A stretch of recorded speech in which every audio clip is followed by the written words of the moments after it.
Are the factors of demand. ठीक है. Yes. Income. आप बताओगे नहीं उनको. इनकम और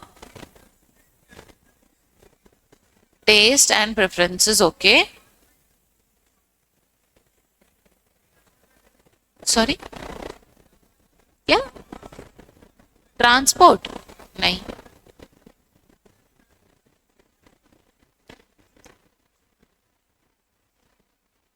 okay.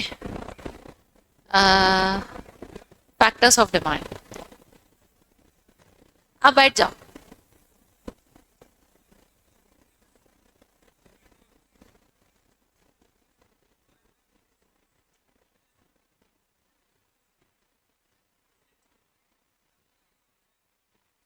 Price of same commodity. Okay. कुछ इन्होंने मिस किया क्या. कुछ मिस किया इन्होंने. अरे आप लोगों से. And the last one is very good. अब बैठ जाओ. Last one is taste and preference of customers. आप लोग रिवाइज नहीं करते. बाकी लोग रिवाइज करते हैं कि नहीं. Okay. Question number 2. Question number 2 आपसे. What is law of demand. What is law of demand.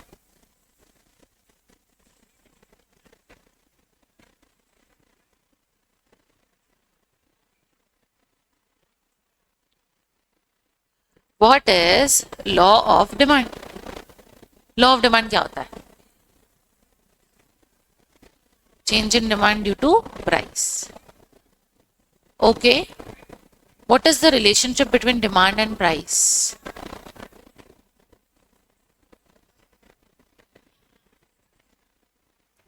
एक सेकेंड.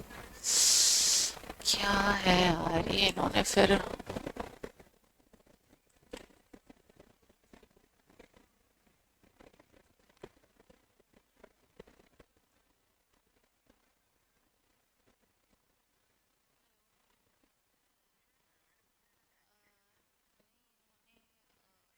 से कर लिया लेकिन मेरे ऑडियो म्यूट रखा है. बच्चे ऑनलाइन कह रहे हैं आवाज ही नहीं आ रही और यहाँ माउस भी नहीं चल रहा.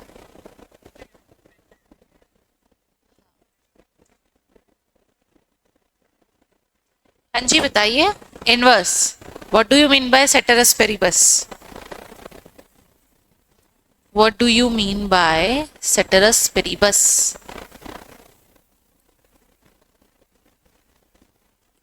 What do you mean by ceteris Paribas.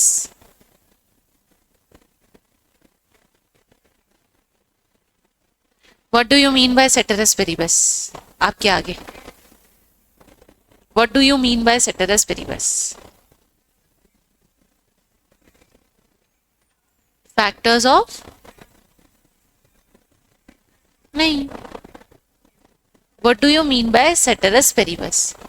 ये माउस काम नहीं कर रहा है तो मैं ये अनम्यूट नहीं कर पा रही हूँ. बच्चों का आवाज नहीं आ रहा. What do you mean by ceteris paribus? Demand? No.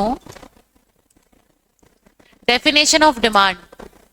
Definition of demand. हो गया क्या. हाँ आप. नहीं. Definition of demand.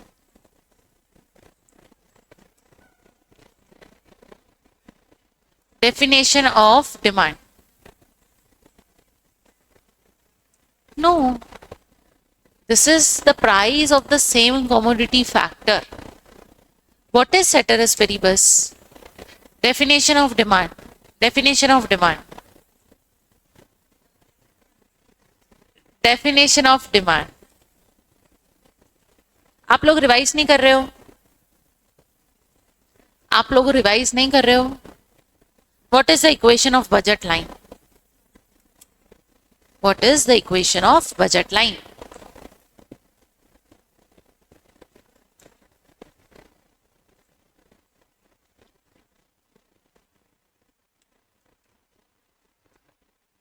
उन्होंने ना अभी एनी डेस्क पे इसको करा था. आप नीचे बोल दो एनी डेस्क से उसको.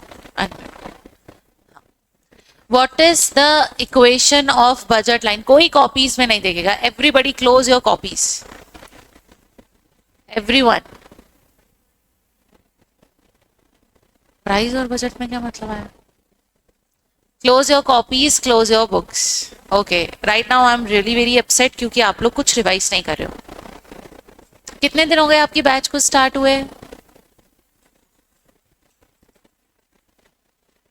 कितने दिन हो गए? कितने दिन हो गए बैच को स्टार्ट हुए? ज्यादा हंसी आ रही है, आप बता दो। What is the equation of budget line? What is the equation of budget line?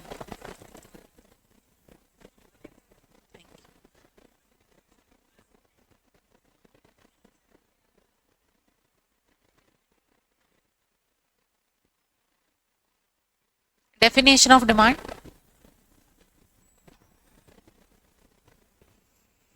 Definition of demand. What is the shape of demand curve? आप बैठ जाओ। करेक्ट। ओके, आप बताओ। आप लोग रिवाइज नहीं कर रहे हो गाइस? हाँ, आप अभी डबल बैठ रहे हो ना, फिर आपने रिवाइज नहीं करा।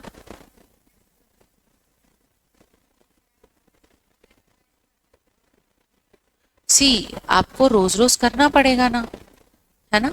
नहीं तो आपके पास ऐप फैसिलिटी है, ऐप पे वीडियो लेक्चर देख लो, ऐसा भी कर सकते हैं अपन, राइट?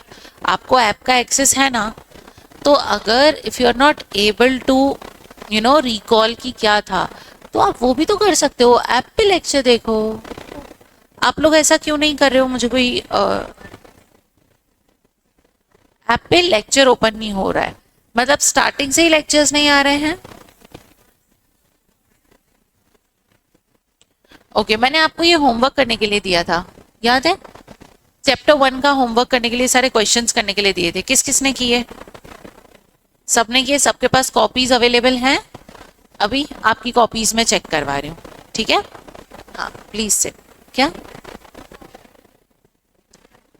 कॉपी नहीं लेके आए तो कल कॉपीज लेके आना, ठीक है? आपकी कॉपीज में चेक करवाऊंगी कि आपने होमवर्क किया है कि नहीं किया है।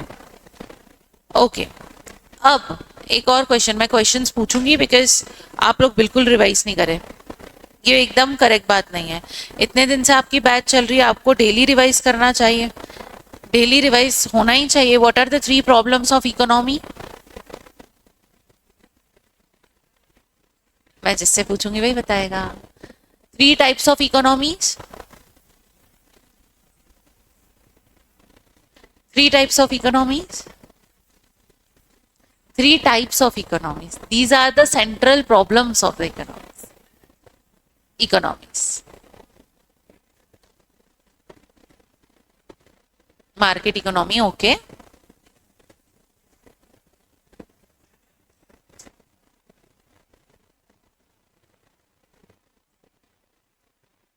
थोड़ा और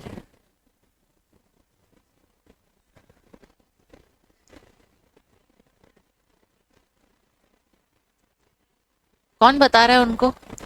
मुझे आवाज आ गई, आपके पड़ोसी की आवाज सुनाई दे गई मुझे। सेंट्रल इकोनॉमी नहीं, किसी ने तो बताया उनको। बैठ जाओ आप। Okay guys, why you are not revising?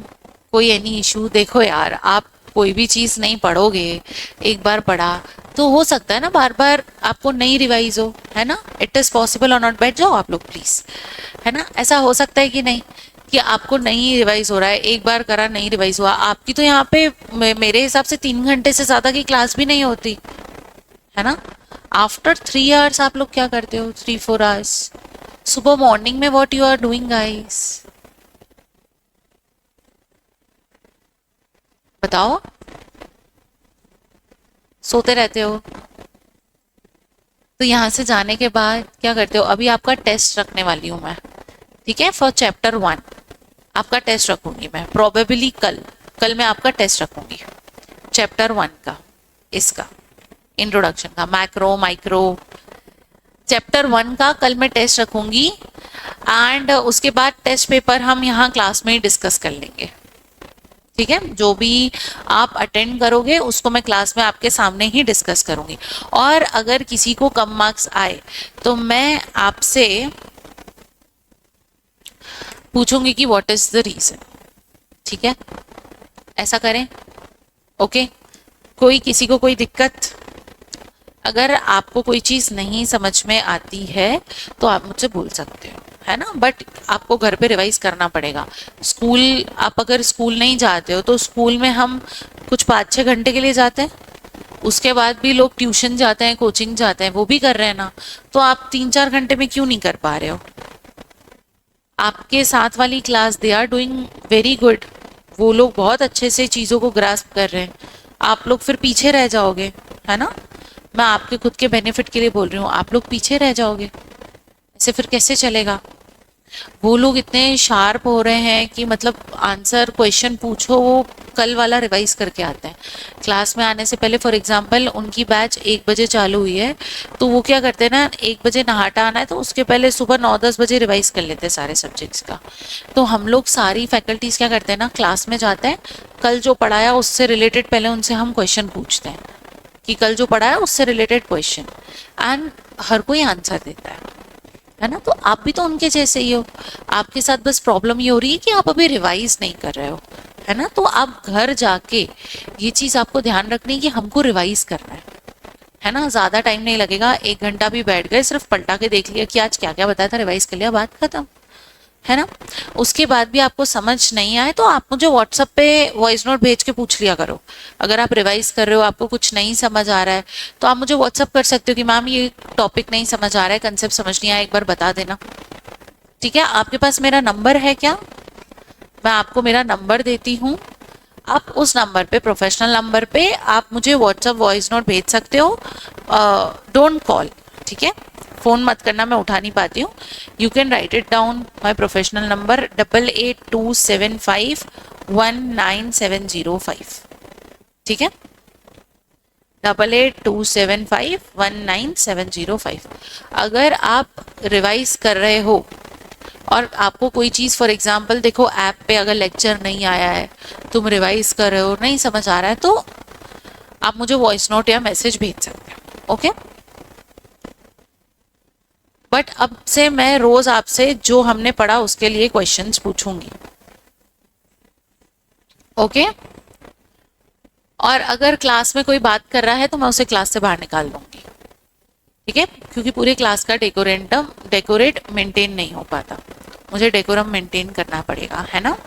अभी मैं इतने दिनों से आई एम नोटिसिंग, मैं आप लोगों को नहीं बोल रही थी, रीजन भी मेरा ऐसा था, ओके फाइन, ये लोग खुद समझ जाएंगे, बट कुछ लोग अभी भी नहीं समझ रहे, है ना। हाँ, आप फोन मत यूज करना क्लास में, अगर कुछ अर्जेंट है तो आप मुझे बोल के 2 मिनट के लिए बाहर जा सकते हैं, कोई कॉल आ गया अर्जेंट तो यू कैन गो। ओके, चलो देखो, सेटरस पेरिबस क्या था, बहुत सिंपल मीनिंग। हमने जो फैक्टर्स पढ़े, price, income, population, taste preference, complementary, substitute, ये हमने ऊपर क्या सारे फैक्टर्स पढ़े थे, है ना। इन सारे फैक्टर्स में हमने सेटरस पेरिबस एक अजम्पशन है। कौन सा अजम्पशन? ये बताता है कि मेरा जो प्राइस है, प्राइस बदलने से मेरी डिमांड बदलेगी, लेकिन मेरे जो बाकी फैक्टर्स हैं ये क्या रहेंगे, कांस्टेंट, मतलब इसमें कुछ चेंज नहीं आएगा, सिर्फ प्राइस में चेंज आएगा। तो सेटरस पेरिबस एक असम्पशन है जो ये बोलता है बाकी फैक्टर्स कांस्टेंट रहेंगे, मतलब उसमें कोई चेंज नहीं आएगा, अकेले सिर्फ प्राइस में चेंज आएगा। ठीक है, उसके बाद हमने इसका कर्व देखा था, आज हमको इसका कुछ एग्जम्पशंस देखने हैं। इसके एक्सेप्शंस क्या है? अब देखो, आपको पुराना ही याद नहीं है तो ये एक्सेप्शंस मैं आपको कैसे बताऊं। इसमें जो पहला वाला पॉइंट है ये बहुत टफ है, मैं पहले ही बता देती हूँ, है ना। तो इसमें मुझे आपका एकदम 100% कॉन्सेंट्रेशन चाहिए तो ही आपको समझ आ पाएगा। ये सीए वाले बच्चों को कम से कम 2 बार रिपीट करना पड़ता है तब उनको समझ आता है। ठीक है, इसीलिए मैं आपको बोल रही हूँ कि हमको एकदम कंसंट्रेशन के साथ समझना पड़ेगा। चलो, आज अगर आपने इतना भी समझ लिया तो मेरे लिए काफी होगा, है ना। कुछ भी समझ नहीं आया पूछ लेना।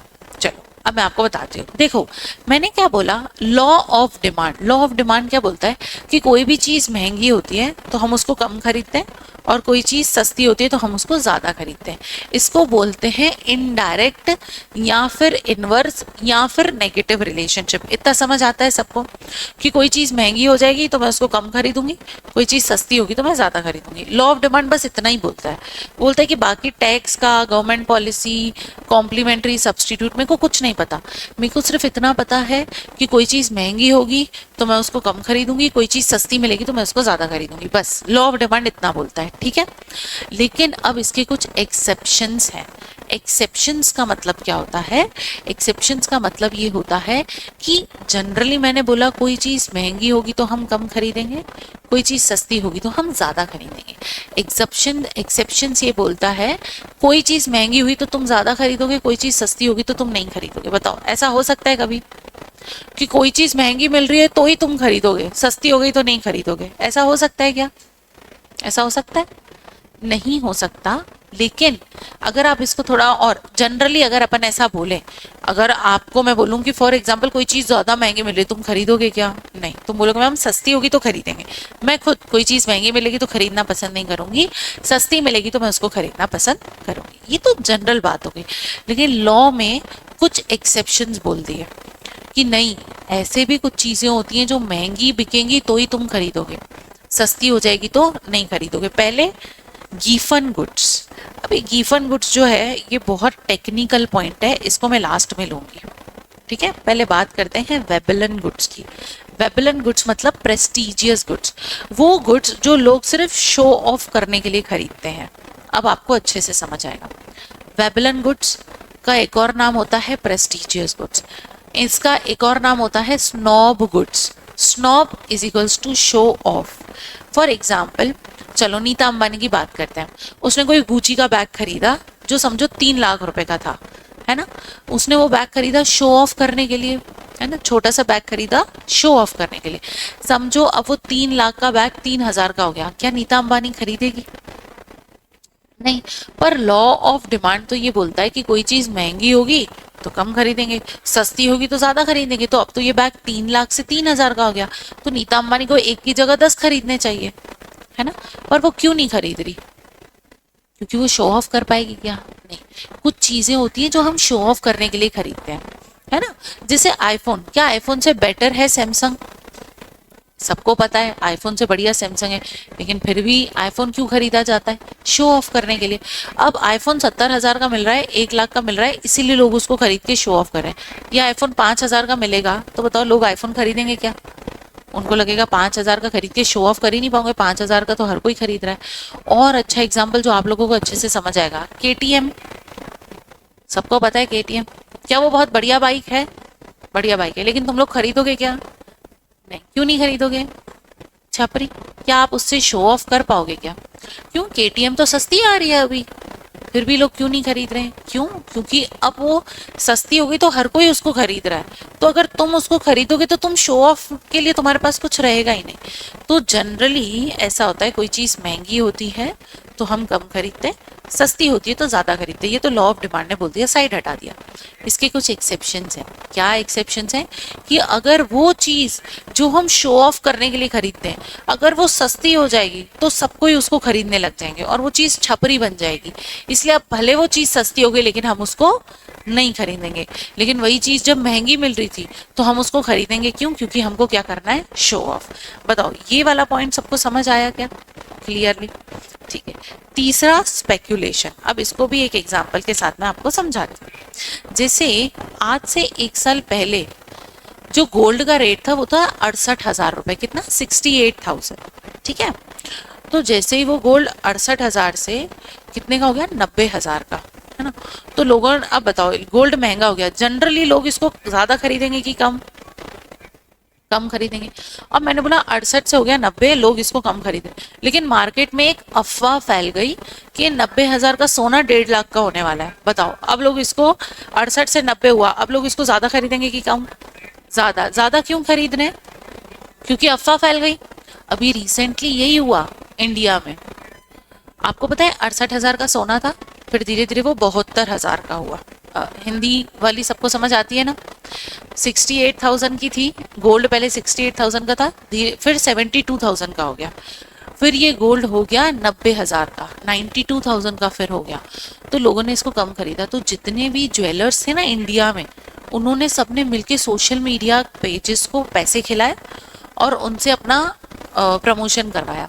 और उन्होंने ये अफवाह फैलाई, स्पेक्यूलेशन फैलाया कि अब ये जो 90,000 का सोना है ये 1.5 लाख का हो जाएगा 2025 के दिसंबर तक।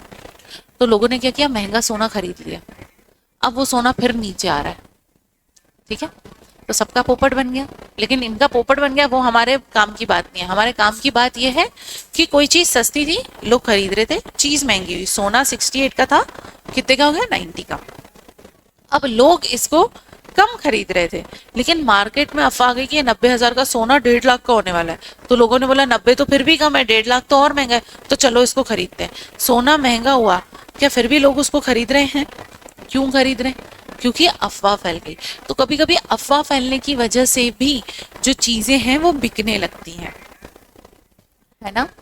जैसे मैं आपको एक रिसेंटली एक मर्सिडीज मिली है ना, आउट ऑफ इंडिया अमेरिका में एक जंगल में मर्सिडीज मिली है जो करीबन 80 साल पुरानी है, ठीक है। वो 80 साल पुरानी वाली मर्सिडीज को ऑक्शन में लेके आया गया, और जब तक उसका ऑक्शन होता मार्केट में खबर फैला दी गई कि अभी तो ये $5 बिलियन की बिक्री है, बाद में 1 साल बाद इसकी कीमत $12 बिलियन हो जाएगी। तो बताओ, ऑक्शन में जो इंसान बैठा है उसको पता है यार इसकी कीमत 1 बिलियन होनी चाहिए, ये तो 5 मांग रहा है, पर मार्केट में सब लोग बोल रहे हैं ये 12 की होने वाली है। बताओ ये 5 में खरीदेगा कि नहीं खरीदेगा? वो तो सिंपल गणित लगाएगा, 5 में खरीद के 12 में बेचूंगा तो 7 मेरा मुनाफा हो जाएगा, है ना। तो ऐसी अफवाह फैलने की वजह से भी महंगी चीजें बिकती हैं, समझ आया। अब इसका एक और पॉइंट, कंज्यूमर इल्यूजन।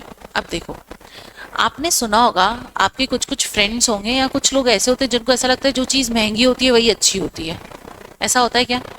जो चीज़ महंगी बिकती है उसी की क्वालिटी बहुत अच्छी होती है। फॉर एग्जाम्पल समझो आपका कोई फ्रेंड है, आप लोग मॉल गए, आपको एक शर्ट दिखी, ठीक है, आपको ज़ारा पे एक शर्ट दिखी और वो शर्ट थी 6,000 की। तो आपके दोस्त को लगा 6,000 की तो इसकी क्वालिटी भी अच्छी होगी, लेकिन सेम शर्ट बाहर मिल रही है 250 रुपए की, तो वो 250 वाली खरीदेगा क्या? नहीं, क्योंकि उसको ऐसा लगेगा 250 में क्वालिटी बेकार है, भले सेम शर्ट वहां पे टंगी हो, दोनों में कोई फर्क नहीं है, लेकिन वो कौन सी खरीदेगा? ज़ारा वाली। क्यों? क्योंकि उसको ऐसा लगता है जितनी महंगी चीज खरीदूंगा उतनी अच्छी क्वालिटी मिलेगी। समझ आया। एक और इसका रियल लाइफ एग्जांपल दे रही हूँ। लुई विटॉन पता है सबको, मैंने आपको शायद बताया था ये पहले भी। लुई विटॉन, उसके बैग्स आते हैं। तो लुई विटॉन क्या करता था, गुरुग्राम में गुड़गांव में सॉरी, वहाँ पे एक कंपनी है, बेसिकली एक वेयर हाउस है, वो बैग बनाती है। तो वो एक बैग बनाने का जो खर्चा है वो 4,000 रुपये आता है। लुई विटॉन क्या करता है, उनसे सारे बैग खरीदता है, उसमें अपना ठप्पा लगाता है LV का, और सेम 4,000 का बैग 3 लाख 4 लाख में बेच देता है। और कौन खरीदता है? अरे पागल लोग। कौन खरीदते हैं? ये पागल लोग। कौन? नीता अंबानी हो गए, उसकी बेटी हो गई, उसकी बहू हो गई, यही खरीदते रहते हैं। एक्ट्रेस हो गई, उनको क्या लगता है 4 लाख का बैग है तो इसमें कुछ तो अलग होगा, अलग दिख नहीं रहा है पर उनको ऐसा लगता है, उनका इल्यूजन है, उनका भ्रम है कि इसकी क्वालिटी अच्छी होगी, जबकि वो दिल्ली में बना हुआ, नोएडा में बना हुआ 4,000 का बैग है ना। तो तीसरा पॉइंट ये है कि जब इंसान जो खरीद रहा है उसके दिमाग में ये भ्रम है कि अगर कोई चीज महंगी है तो ही अच्छी है, तो वो ज्यादा ही खरीदेगा ना, उसको वो तो खरीदेगा ही सही, है ना। समझ आया ये वाला पॉइंट। चलो अब हमारा लास्ट पॉइंट और सबसे इंपॉर्टेंट पॉइंट, इसको समझ लिया तो बस मेरे को समझ आ जाएगा कि ठीक है। देखो गीफन, अब ये गीफन गुड्स क्या होते हैं? सर रॉबर्ट गीफन ने गीफन गुड्स के बारे में बताया था, और इन्हीं के नाम पे इन गुड्स का नाम रखा है गीफन गुड्स। मैं इसका आपको एक शॉर्ट फॉर्म बताऊं, एक शॉर्ट ट्रिक बताऊं, तो गीफन गुड्स को याद करने का शॉर्ट ट्रिक है गरीबों वाले गुड्स। गीफन इज इक्वल्स टू गरीब। समझ आया? अब एक एग्जाम्पल से हम इसको समझेंगे, ठीक है। बस यहाँ पर ध्यान रखना, पहले के 3 पॉइंट समझ आ गए क्या, कि ऐसा क्यों होता है, महंगी चीज भी बिकती है? 3 बताए। एक तो शो ऑफ करने के लिए आपको खरीदना है, दूसरा मार्केट में अफवाह फैली हुई है इसीलिए तुम महंगा सामान भी खरीद रहे हो, तीसरा आपके दिमाग में इल्यूजन है कि महंगा खरीदूंगा तो ही अच्छा मिलेगा, इसलिए महंगा खरीद। अब देखो यहाँ पे बहुत ध्यान से सुनना, इसको मैं हर बार एक एग्जाम्पल के थ्रू ही समझाती हूँ, सीए वालों को भी तभी समझ आता है। देखो हम बात करते हैं एक मजदूर की। एक मजदूर है जो दिन में 90 रुपए दिहाड़ी कमाता है। कुछ नहीं, सुबह काम पे जाता है, शाम को वापस आता है, उसको दिन का 90 रुपया मिलता है। अब वो मजदूर ने बोला कि यार पेट भरने के लिए खाना तो खाना पड़ेगा, तो वह 90 रुपए में सोचता है कि मैं खाना खा लेता हूँ। तो वो क्या करता है, यहाँ पर जो ब्रेड है, एक ब्रेड मिलती है 20 रुपए की और पनीर मिलता है 50 रुपए का। वो क्या करता है, ताकि उसको, क्योंकि देखो मजदूरी कर रहा है तो उसको प्रोटीन भी चाहिए वजन उठाने के लिए, तो वो क्या करता है 50 रुपए का पनीर खरीद लेता है और 2 ब्रेड खरीद लेता है। एक ब्रेड है 20 रुपए की, क्या इसके 90 रुपए खत्म हो गए? इसके पास टोटल कितने, मजदूर के पास 90 रुपए। ये क्या करता है, 2 ब्रेड खरीद लेता है, एक ब्रेड है 20 रुपए की, तो मल्टीप्लाई बाय 2, बताओ कितने रुपए खर्च हो गए, 40। और 50 रुपए का वो क्या खरीद लेता है, पनीर। 50 रुपए का क्या खरीद लेता है, पनीर। क्या इसके 90 रुपए खत्म हो गए? खत्म हो गए। अब एक दिन ऐसा हुआ कि जो पनीर है, ये पनीर की प्राइस बढ़ गई और ये पनीर की प्राइस हो गई 70 रुपए। अब ये पनीर खरीद सकता है क्या? ये पनीर खरीद सकता है?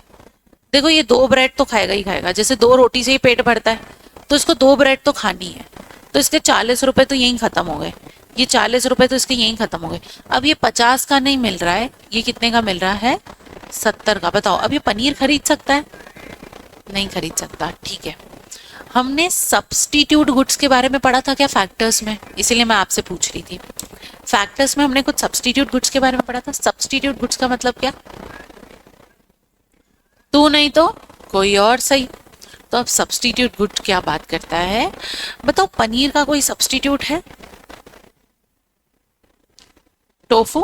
ठीक है, अब हमने जो फैक्टर पढ़े, कायदे से फॉर एग्जाम्पल पनीर महंगा हो गया तो अब ये क्या खरीद सकता है, टोफू खरीद सकता है। टोफू पनीर का सब्स्टिट्यूट होता है, पनीर जैसा ही होता है।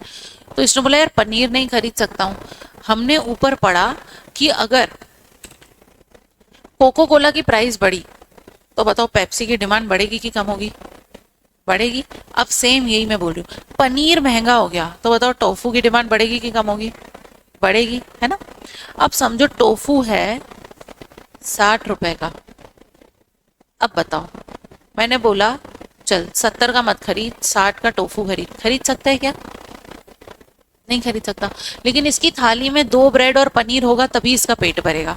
बताओ, पनीर तो नहीं खरीद सकता, क्यों?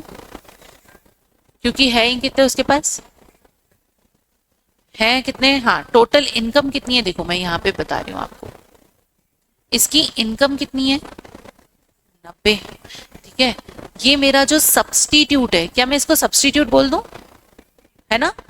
तो मेरा सब्स्टिट्यूट कितने का है, 60 का। क्या मैं सब्स्टिट्यूट खरीद सकती हूँ? नहीं। ठीक है, अब ये पेट भरने के लिए बताओ क्या करे, पनीर नहीं खरीद सकता, पनीर का सब्स्टिट्यूट भी नहीं खरीद सकता, अब पेट कैसे भरेगा?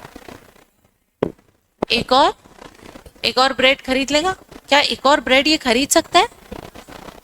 चलो प्लस 20 रुपए की एक और ब्रेड खरीदी, टोटल कितने रुपए हो गए, 60 रुपए। इसके पास बच गए कितने, 30 रुपए। बताओ, मैंने बोला था गीफन इज इक्वल्स टू गरीब। गरीब इंसान का पेट भर गया और उसके बाद भी 30 रुपए उसके पास है, तो इसको खर्च करेगा कि बचा देगा? बचाएगा। पहला केस समझ आया? पहला केस ठीक है, फिर से बता रही हूँ। अब इसके बाद क्योंकि मैं आपको एक स्टेटमेंट बोलूंगी, आपको वो समझ आनी चाहिए। इसकी इनकम कितनी है, 90। इसकी इनकम लिमिटेड है। क्या इनकम भी मेरा एक फैक्टर था? फैक्टर था। सब्स्टिट्यूट, अब ये पहले क्या करता था, 40 की ब्रेड 50 का पनीर, 90 रुपए में खाना आ जाता था, खा लेता था। लेकिन अब पनीर हो गया महंगा तो पनीर तो नहीं खरीद सकता। इसने बोला सब्स्टिट्यूट खरीदते हैं। सब्स्टिट्यूट भी कितने का है, 60 रुपए का। इसने बोला सब्स्टिट्यूट भी नहीं खरीद सकता तो एक ब्रेड खरीद लेता हूँ, जो पैसे बच गए उसको कल के लिए बचा लेते हैं। ऐसा हुआ। अब मैंने यहाँ पे एक लाइन लिखी और जिसको समझ आए वो लाइन मुझे बताना, ठीक है। इंफीरियर गुड्स, सबसे पहले मेरे को आपको बताना पड़ेगा इंफीरियर गुड का मतलब क्या होता है। इंफीरियर गुड मतलब लो क्वालिटी वाला गुड, जो अमीर से गरीब सब यूज करते हैं। जैसे ब्रेड, ब्रेड हम भी खाते हैं, ब्रेड मुकेश अंबानी भी खा रहा है, ब्रेड रोड पे बैठा है एक फकीर भी खा रहा है ना। तो ब्रेड मेरा क्या हो गया, इंफीरियर गुड। कि एक तो चीप गुड होता है, चीप मतलब गंदा नहीं, सस्ता, जो हर लेवल का इंसान यूज करता है, वो हो गया मेरा inferior good. Plus income effect. यहां तक समझ आया क्या? देखो, जिसको समझ आए वो मुझे बता देना, ठीक है। अरे इसको कहीं और लिखती हूँ, आपको अच्छे से दिखाई देना चाहिए। यहाँ लिखती हूँ, मैंने बोला inferior goods plus income effect is more than substitute effect. कौन मुझे समझाएगा ये अपार्ट फ्रॉम हिम? ये मुझे कौन समझा सकता है?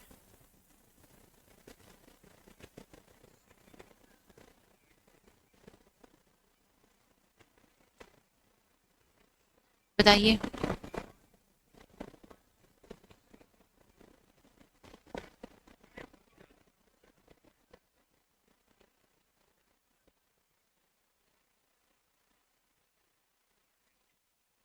बताओ।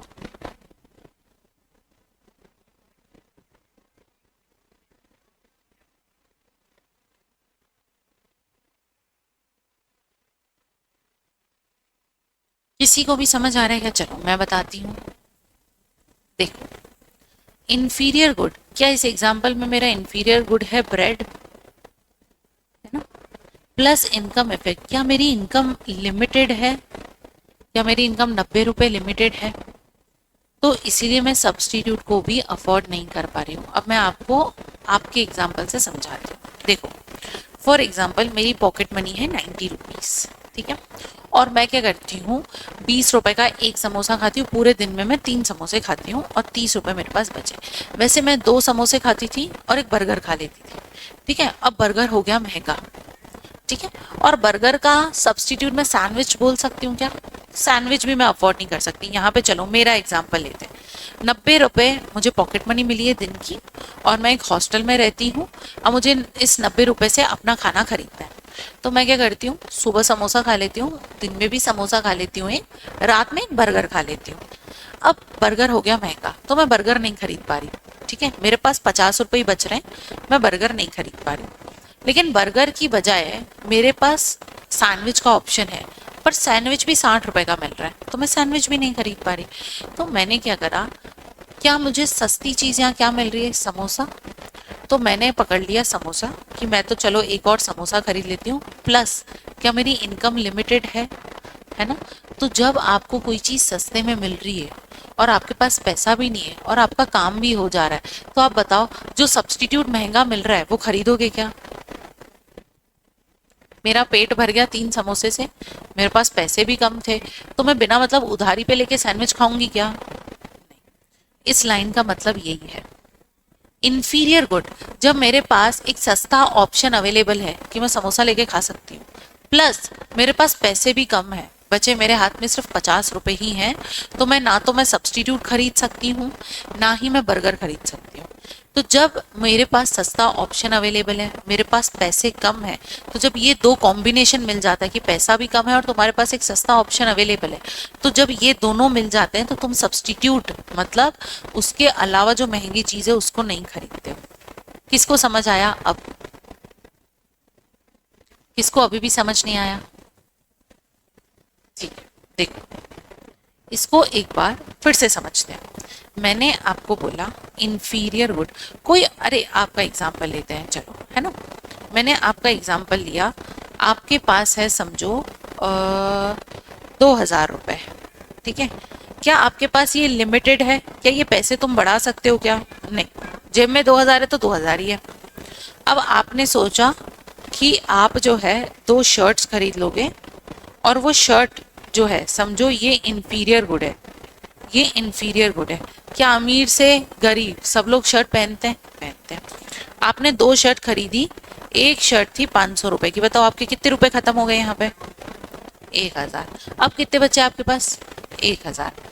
अब आपके पास ऑप्शन है, आपको जो जीन्स लेनी थी, समझो आपको जीन्स लेनी थी जारा से, आप सोच के आए थे कि मुझे ज़ारा से ही जीन्स खरीदनी है, और जो ज़ारा की जीन्स मिल रही है वो जीन्स समझो मिल रही है 5,000 रुपए की। बताओ ये खरीद सकते हो क्या? नहीं। क्यों? क्योंकि तुम्हारे पास कितने, 1,000, तुम्हारी इनकम लिमिटेड है। ओके, मैंने बोला कोई बात नहीं, 5,000 हम नहीं खरीद सकते, छोड़ो। ज़ारा का एक ब्रांड है जो ज़ारा की कॉपी बेचता है, और वो बेच रहा है जीन्स को 2,000 रुपए में। क्या मैंने बोल दिया ये ज़ारा का सब्स्टिट्यूट बोल दूं क्या इसको? सब्स्टिट्यूट, ज़ारा नहीं लिया तो उसकी कॉपी ले सकते हैं। बताओ तुम सब्स्टिट्यूट अभी भी खरीद सकते हो क्या? लेकिन तुमने जिस दुकान से शर्ट खरीदी वहां पर 800 रुपए में जीन्स मिल रही है। क्या तुम्हारे पास एक सस्ता ऑप्शन अवेलेबल है? कौन सा? मतलब मेरे पास सस्ता ऑप्शन अवेलेबल है, मतलब मेरे पास inferior good, cheap good available है। सस्ती प्राइस में एक चीज मेरे पास अवेलेबल है, प्लस मेरे पास पैसे भी कम है। तो बताओ मैं क्या खरीदूंगी? मेरे पास 1,000 रुपए हैं और एक सस्ती वाली जीन्स मिल रही है 800 रुपए की। बताओ मैं कौन सी वाली जीन्स खरीदूं? मैं अफोर्ड क्या कर सकती हूँ? 800 वाली जीन्स अफोर्ड कर सकती हूँ। तो एक तो मेरे पास इनकम, जो मेरी इनकम है कितनी बची, 1,000, प्लस मेरे पास एक ऑप्शन अवेलेबल है कितने का, 800 वाली जीन्स का। तो बताओ क्या मैं उधारी लेकर ये सब्स्टिट्यूट 2,000 का खरीदूंगी क्या? नहीं खरीदूंगी। मतलब अगर आपके पास पैसा लिमिटेड है प्लस आपके पास इंफीरियर गुड का ऑप्शन अवेलेबल है, मतलब आप सस्ती चीज खरीद सकते हो, तो क्या आप उधार लेकर सब्स्टिट्यूट को खरीदना पसंद करोगे क्या? नहीं। बस यही तो यहाँ पे लाइन बोली कि जब आपके पास इंफीरियर गुड, सस्ता ऑप्शन अवेलेबल है और आपकी इनकम भी कम है, तो इन दोनों को जब मिलाते हैं तो आप सब्स्टिट्यूट इफेक्ट जो होता है उसके ऊपर नहीं जाते हो। ये सब्स्टिट्यूट इफेक्ट क्या होता है, जो हमने फैक्टर्स में पढ़ा था कि मतलब कि अगर कोक महंगी हुई तो पेप्सी ज्यादा बिकेगी, है ना। अब मैंने बोला कोक महंगी हो गई, पेप्सी तुम ज्यादा खरीदते हो, लेकिन तुम्हारे पास है जेब में 20 रुपए और पेप्सी भी अभी 30 रुपए की है। बताओ पेप्सी खरीदोगे क्या? नहीं, क्योंकि जेब में कितना, 20 रुपए। लेकिन 20 रुपए में आपको 15 रुपए की फ्रूटी मिल जाएगी, इंफीरियर गुड, तो आप क्या खरीदना पसंद करोगे? फ्रूटी। मतलब इंफीरियर गुड प्लस इनकम, मेरी इनकम लिमिटेड है, जब दोनों मिल जाते हैं तो जो सब्स्टिट्यूट मेरे को महंगा मिलता है मैं वो नहीं खरीदती हूँ। अब किसको समझ आ गया? तो बताओ तो। ठीक है, अभी भी किसको समझ नहीं आया? मैं फिर से बता दूंगी, इसको समझना इंपॉर्टेंट है इसीलिए बोल रही हूँ। किसको अभी भी समझ नहीं आया? सबको आ गया? पक्का ये टेस्ट में आएगा, बहुत इंपॉर्टेंट है ये। सबको आ गया? पक्का एकदम लॉक कर दिया? कल आते से ही पूछूंगी, ठीक है। और उस टाइम अगर किसी ने मुंह से जवाब नहीं निकाला तो इधर मैं बिल्कुल सामने आके गाना गाना पड़ेगा। डन करें कि एक बार और रिपीट करूं? रिपीट करूं क्या? मैंने सिर्फ इतना बोला कि अगर मेरे पास लिमिटेड पैसा है ना, और मेरे पास दो ऑप्शन अवेलेबल है कि इस लिमिटेड पैसे में या तो सस्ती चीज खरीद के बाकी पैसा जेब में डाल के बचा लूं, या तो मैं उधार लेके कोई महंगी चीज खरीद लूं। तो एक गरीब इंसान, गीफन मतलब गरीब, एक गरीब इंसान क्या करेगा? वो सोचेगा सस्ती चीज खरीदता हूँ और बाकी पैसे बचा लेता हूँ। बस इस लाइन का यही मतलब है। क्या वो उधार लेके कोई महंगी चीज खरीदेगा? नहीं।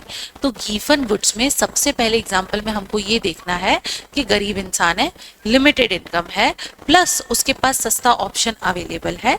जब इन दोनों को मिला दे तो उसकी नीड सेटिस्फाई हो जाएगी, है ना, तो वो महंगी चीज नहीं खरीदेगा। इसको बस इंग्लिश में इन्होंने लिख दिया, inferior good plus income effect is more than substitution effect. क्या अब ये लाइन समझ में आई? इस लाइन में कोई दिक्कत परेशानी नहीं? एक बार क्या आपको इसको नोट करना है क्या? नोट तो सबको ही करना है। एक बार आप लोग इसको नोट कर दो। इसके बाद इसमें ही एक दूसरा एग्जाम्पल है, वो मैं आपको कल समझाऊंगी। एक ही दिन में समझा दिया तो आपके सर से बाहर चला जाएगा। अभी जो मैंने समझाया वो समझ आया ना पक्का? किसी को भी अगर प्रॉब्लम हो तो आप मुझे मैसेज कर सकते हो या फिर पूछ सकते हो, ठीक है। एक बार इसको नोट कर लो गाइस, या फिर फोटो ले लो, फोटो ले लो इसका, है ना। आप नोट कर लेना। फोटो ले लिया क्या? ये नीचे यहाँ का फोटो, फोटो ले लो, नोट कर लेना बाद में। ठीक है, चलो बाकी वाला इसमें ही गीफन गुड में एक और पार्ट बचा हुआ है, वो मैं कल बताऊंगी, है ना। और कल आते से ही मैं पूछूंगी ये सब, है ना। तो इट्स बेटर कि आप रिवाइज करके, है ना। ओके।